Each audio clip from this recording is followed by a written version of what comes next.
Hello student. Today we will discuss about a very important chapter, cell structure and its function. सबसे पहले हम cell के बारे में जानेंगे. सेल है क्या, है ना. सेल को अगर बहुत इजी भाषा में अगर हम डिफाइन करें तो उसे बोल सकते हैं कि cell is known as the basic fundamental unit of life, है ना. अब हमने बात करी लाइफ की बात करेंगे तो हमें एक चीज क्लियर होना चाहिए. दो तरह की चीजें होती है, लिविंग होती है या नॉन लिविंग होती है. आप पिछले क्लास में ये भी पढ़ चुके हैं. लिविंग क्या है? जो फूड इनटेक करता हो, रेस्पायर करता हो, एक्सक्रीट करता हो, मल्टीप्लाई करता हो, ये सारी किसकी कैरेक्टरिस्टिक है? लिविंग ऑर्गेनिज्म की. अगर उसी तरह से नॉन लिविंग की बात करें तो ये सारी चीजें उसमें एब्सेंट होता है. ठीक है. अगर मैं ये कहूं, सेल को अगर मैं बात करूं कि सेल है क्या, तो सेल को अगर एक कंपेयर किया जाए तो एक ब्रिक से हम कंपेयर कर सकते हैं. ब्रिक से मैं इसलिए कंपेयर कर रही हूं कि अगर आप ये देखो सिंपल सा कि जिस तरह से एक बिल्डिंग को डिजाइन करने में, चाहे वो कितनी भी बड़ी बिल्डिंग क्यों ना हो, उसका जब एक बेसिक यूनिट लिया जाएगा, जो उसका रॉ मटेरियल है, वो आ जाता है ब्रिक. उसी तरह से अगर मैं लिविंग ऑर्गेनिज्म की बात करूं तो उसका जो सबसे बेसिक और स्मॉलेस्ट यूनिट है वो हो जाता है हमारा सेल, है ना. इसीलिए इसके डिफिनेशन में क्या है कि cell is the basic structural unit of life. किसी भी ऑर्गेनिज्म को, अगर चाहे वो कितना भी छोटा ऑर्गेनिज्म हो या कितना भी बड़ा ऑर्गेनिज्म हो, सबकी जो लाइफ होती है एक छोटे यूनिट से स्टार्ट हुई है, एक सिंगल सेल से स्टार्ट होती है ना. अब हम बात करेंगे कि सेल की, अगर हम उसको देखें कि मैंने उसको कंपेयर किया एक ब्रिक वॉल से. अगर मैं एक इमेज बनाऊं, अगर आपको एक इमेज में दिखाती हूँ, जैसे आप देखो साइड पे आप जाओगे, आपको दिख रहा होगा, एक मैंने वॉल का इमेज दिया है और दूसरा इधर ओनियन पील का दिया है ना. तो ये दोनों स्ट्रक्चर मुझे दिख रहे हैं. दोनों में आपको यहाँ पे कुछ सिमिलैरिटी दिख रही होगी, वॉल में और ओनियन पील का जो सेल स्ट्रक्चर है उसमें. दोनों में कॉमन सी चीजें दिख रही है कि इस तरह से कुछ ये कंपार्टमेंट जैसी चीजें मुझे, एक मिनट मैं आपको दिखाती हूँ. यहाँ पे ये कुछ इस तरह का कंपार्टमेंट टाइप की चीजें मुझे दिख रहा है. इसी तरह से अगर इसकी बात करूं तो ये सेल में मुझे दिख रहा है ना.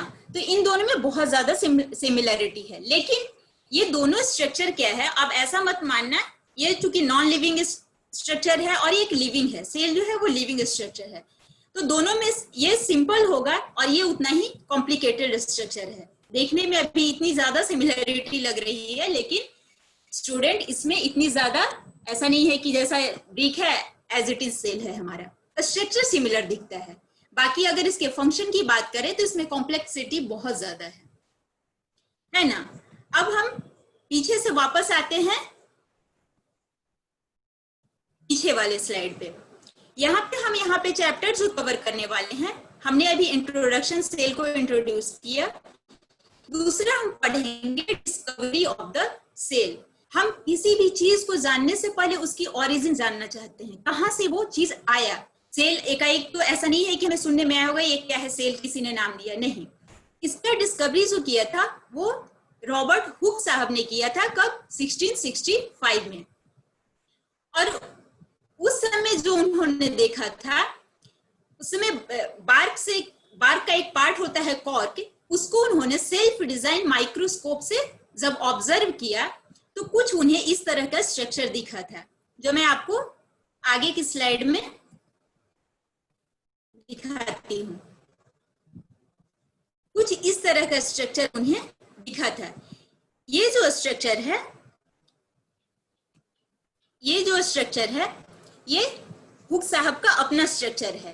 तो इस तरह की चीजें मुझे दिख रही है कुछ इस तरह का. अगर मैं एक रफ स्केच अगर इसकी बनाती हूँ तो ये इस लाइक स्ट्रक्चर है जो छोटा कंपार्टमेंट के जैसा दिख रहा है ना. अब इसको अगर बड़ा किया जाए तो ये स्ट्रक्चर कुछ इस तरह से मुझे दिखा. अब इसमें आपको क्लियर दिख रहा होगा, ये जो कंपार्टमेंट है सारे सेल एक दूसरे से सेपरेट है। ऐसा नहीं है कि एक ये सराउंडेड स्ट्रक्चर है और इसमें ये होल जैसा दिख रहा है, नहीं, सारे सेपरेट स्ट्रक्चर हैं और सब एक दूसरे से ज्वाइन है। तो ये जो टर्म आया सेल, ये हुक ने ही दिया था। Hooke coined the term cell for each box, और उन्होंने सारे बॉक्स को ईच बॉक्स को उन्होंने सेल बोला था।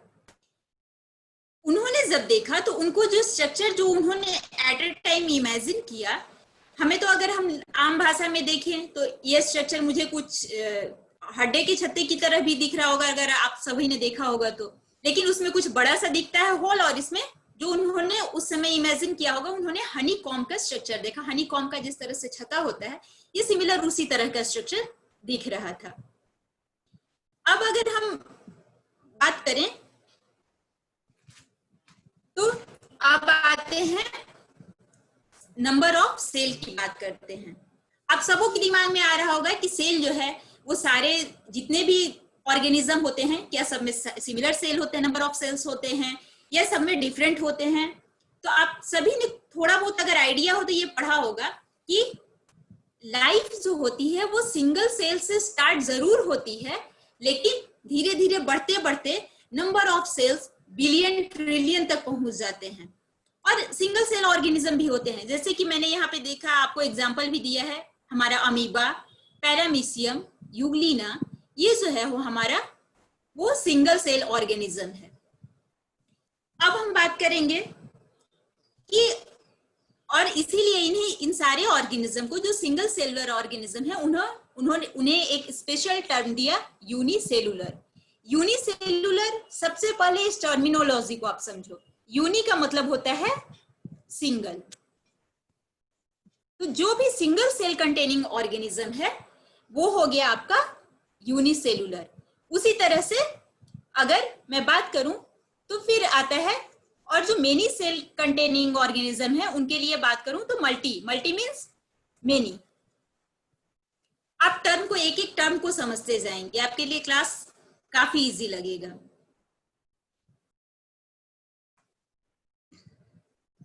अब ये बात करूं अमीबा की, तो अब मेरे दिमाग में ये आता होगा कि हमारे बॉडी में तो इतने सारे छोटे मोटे ऑर्गन्स बहुत सारे हो जाते हैं, है ना, अलग अलग ऑर्गन है, फिर ऑर्गन से ऑर्गन सिस्टम हमारे बॉडी में है, लेकिन इसमें कैसे होता होगा जब ये सिंगल सेल है?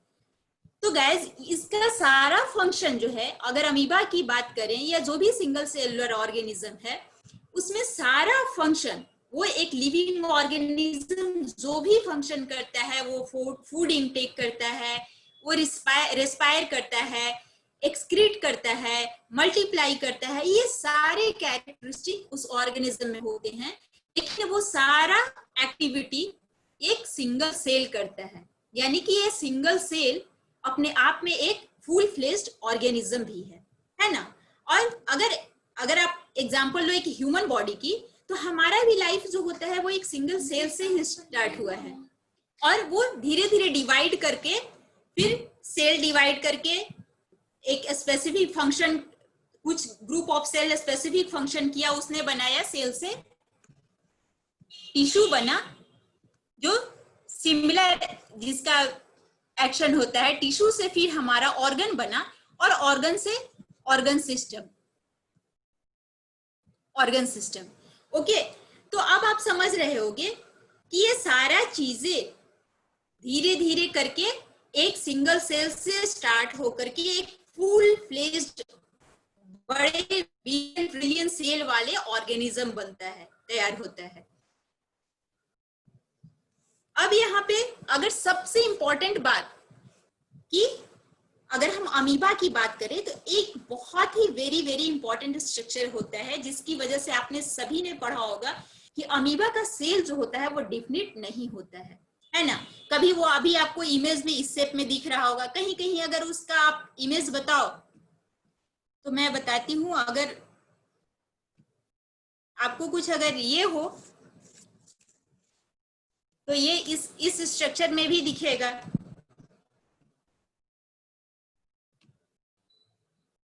अगर मैं अमीबा का एक डायग्राम, रफ डायग्राम और खींचूं, तो मैं कुछ भी खींच दूं, आप समझो जिसे कोई भी डायग्राम ना बनाने आता हो उसे अमीबा का तो आता ही होगा, मुझे भी आता है ना। और ये हो गया अमीबा। तो चूंकि अमीबा का ये डायग्राम क्यों दिखता है, इसका क्या स्ट्रक्चर डेफिनेट नहीं है, तो गाइज इसका स्ट्रक्चर जो होता है वो डेफिनेट नहीं है। सारे लिविंग ऑर्गेनिज्म का जो होता है स्ट्रक्चर डेफिनेट है, लेकिन अमीबा का नहीं है। होता क्या है कि इसमें एक फॉल्स फिट होता है जिसे हम स्यूडोपोडिया बोलते हैं।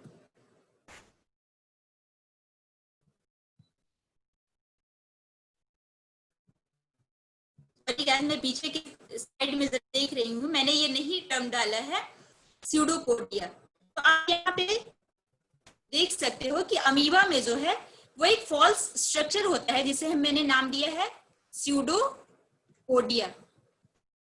स्यूडो का मतलब ही होता है फॉल्स। फॉल्स मीन्स ये ऐसा नहीं है कि ये फिट जो है इसका ऑल टाइम प्रेजेंट होता है, नहीं, उसकी जरूरत के हिसाब से उसके अकॉर्डिंग वो उसका फिट प्रेजेंट होता है। जैसे उसको फूड इनटेक करना हो, यहाँ से उसने ये फॉल्स फूड स्यूडोपोडिया निकाला और इसका जो अमीबा का स्ट्रक्चर है कुछ इस शेप में आ जाएगा हमारा। तो आप देख रहे हो कि इसका स्ट्रक्चर जो है वो स्यूडोपोडिया की वजह से इनडेफिनिट रहता है, यानी कि डेफिनिट एक फिक्स उसका स्ट्रक्चर नहीं होता है।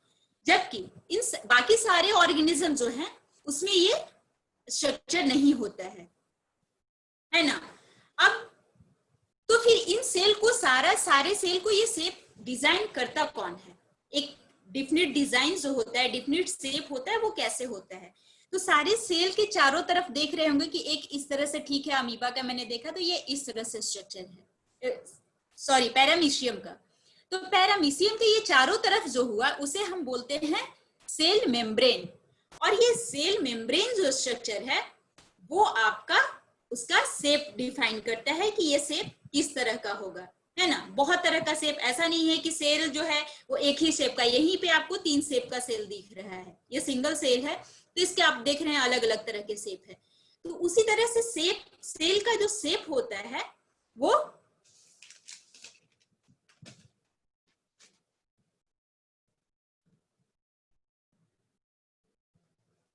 इसको ये करती हूँ, मुझे लगता है कि ज्यादा छोटा क्लास हो गया ना।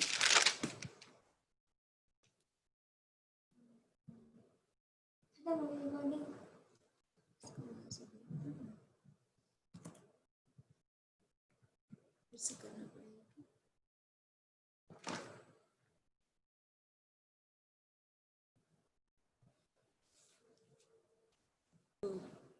ठीक है, यहां से अब हम चलते हैं नेक्स्ट स्लाइड में। अब बात करें तो मल्टी सेलुलर ऑर्गेनिज्म की, जैसा कि मैंने आपको पहले ही डिफाइन किया है कि मल्टी मीन्स होता है मेनी। तो organism made of multi cell, जैसे कि कोई भी आपको ऑर्गेनिज्म अपने आसपास जो दिखता है वो है मल्टी सेलुलर ऑर्गेनिज्म। क्योंकि अगर सिंगल सेलुलर ऑर्गेनिज्म है तो वो साइज में इतना ज्यादा छोटा होता है कि आप उसे देख ही नहीं पाओगे, है ना।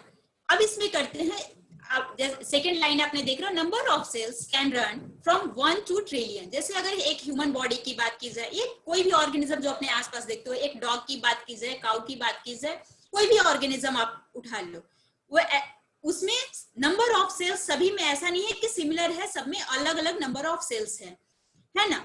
और सबका नंबर अलग है, लेकिन सारे का लाइफ जो है वो एक सिंगल सेल से ही स्टार्ट हुआ है, जैसा कि मैंने आपको पीछे भी बताया है। ऑर्गेनिज्म विथ बिलियन और trillion of cells begin life as a single cell. Organism कितना भी बड़ा क्यों ना हो जाए, उसकी लाइफ जो है वो सिंगल सेल से ही स्टार्ट होती है। ये मैंने पिछले ही स्लाइड में आपको बताया कि यूनिसेलुलर ऑर्गेनिज्म, जैसा कि आपने एग्जांपल देखा, पैरामीशियम था, अमीबा था, यूग्लिना था, ये एक सिंगल सेल ऑर्गेनिज्म है, वो एक सिंगल सेल नहीं है, वो एक सिंगल सेल ऑर्गेनिज्म है, फुल फ्लेज्ड ऑर्गेनिज्म है हमारी तरह। जिस तरह से हमारे पास बहुत सारे ऑर्गन हैं, वो एक सिंगल सेल ही वो सारे ऑर्गन का काम अकेला करता है। तो अगर मैं बात करूं तो हमारे और उसके लाइफ में जो सिंगल सेलुलर ऑर्गेनिज्म है उनका जो है वो सिंपल हो जाता है कंपैरेटिव हम लोगों के।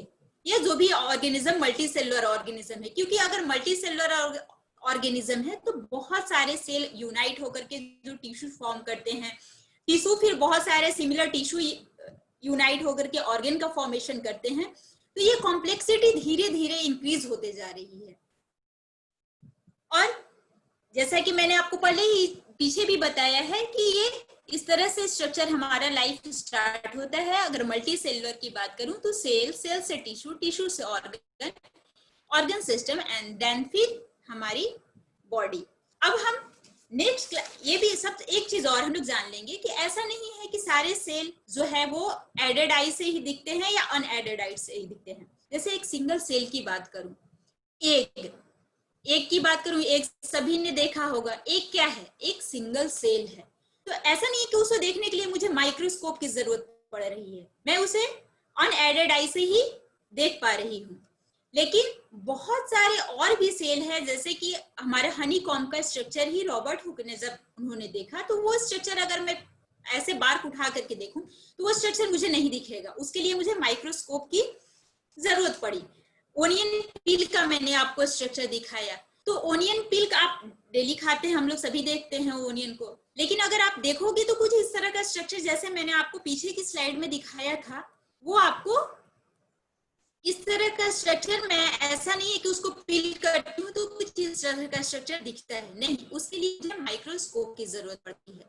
तो ये मुझे यहाँ पे क्लियर हो गया कि सेल हम अनएडेड आई से भी देख सकते हैं और उसके लिए इंस्ट्रूमेंट का भी हमें हेल्प लेना पड़ सकता है। मैक्सिमम जो होता है वो हम इंस्ट्रूमेंट की हेल्प से ही देखते हैं। ठीक है गाइस, यहाँ तक आई थिंक आपको सारा क्लास सब कुछ समझ में आया होगा। अगर आपको कोई चीज ना समझ में आया हो, अभी भी कोई दिक्कत हो रही है, सबसे पहले हमारे क्लास में कोई टेंशन लेने की जरूरत नहीं है। मैं बेसिक से स्टार्ट करूंगी और जहां तक हो सकेगा एक क्लास आगे तक मैं छोटी छोटी चीजें आपको इसमें डाल दिया करूंगी, ताकि आप आगे का जब हायर क्लास में जाते जाओ तो आपको ऐसा नहीं लगे कि कुछ नया मिल रहा है, आप टर्म से वो हो चुके हो, फेस हो चुके हो। तो इस तरह से क्लास को हम एंड करते हैं और अब मैं आगे के क्लास में आपको नेक्स्ट क्लास में मैं पढ़ाऊंगी कि सेल का शेप क्या होता है, क्या सारे सेल का एक जैसा शेप होता है, ये सारी चीजें मैं अब आपको नेक्स्ट क्लास में कैरी करूंगी। Thank you guys.